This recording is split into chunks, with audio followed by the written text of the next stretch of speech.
Overwatch 2 has a lot of excitement surrounding its release, but without a good strategy, the expansion could flop and ultimately ruin the future of Overwatch. So let's get right into it.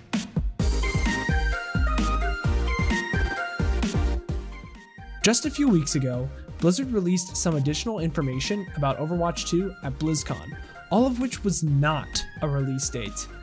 But in the grand scheme of things, that doesn't really matter. The PvE content teases were interesting, and it was nice to see the new maps that are on the way.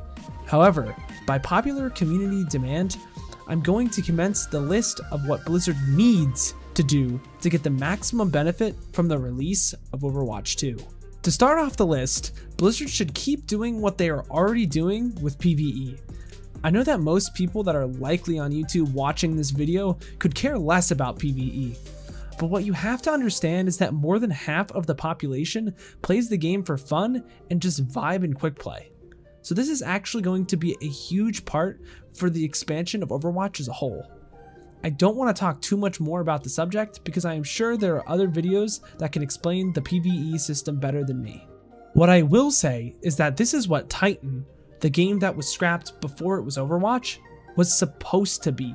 But if they don't fix the problems with PvP, they'll have a lot of things that they need to fix down the road. Coming up next, Overwatch needs to come with more heroes, and lots of them. What Blizzard needs to do is to drop about 3 or 4 heroes on release, preferably 1 tank, 2 DPS, and 1 support. But then be ready to drop additional characters in roughly a month's time period. Here's why. The initial drop of Overwatch 2 will be crazy. That will be the best time in Overwatch history since Season 2 and 3. However, eventually the new maps and pretty new UI is going to get stale if there is not something new added. PvE and 2 to 4 heroes can only appease high-level players for so long. If they then drip new characters in from 1 to 3 month periods after the release of the game, they can prolong the hype of the game and capture a wider audience. Sure, this will break the game by dropping this many characters at once, but it will make for something new and interesting and take the focus away from problems like Brig. It might even fix the problem of specific characters because there will be more options, which Overwatch is in desperate need of right now. It is a mindless rotation of the same characters being played throughout the year. Moving forward, maps and events. After the initial hype of Overwatch 2 and the quick hero implementations, players will then be content with the old way of content being released. That is, if the big content drop for a month is a map, that will suffice.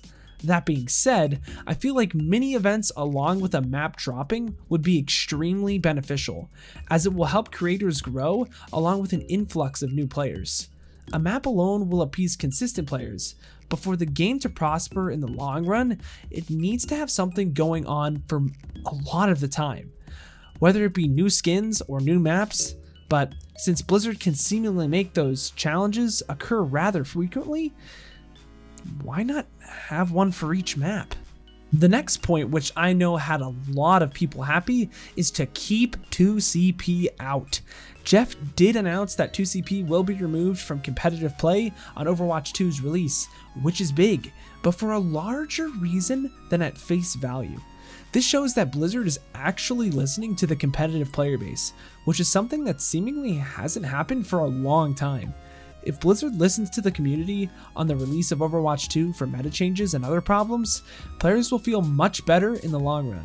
Obviously, I don't have a lot more to say about this point, so let's get into the next point. So many people have been talking about this for so long, but this is something that needs to happen right now.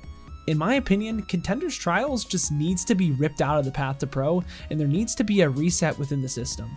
With the current system, a team can stay in Tier 2 for too long without being relegated by top Tier 3 teams that are frankly performing better.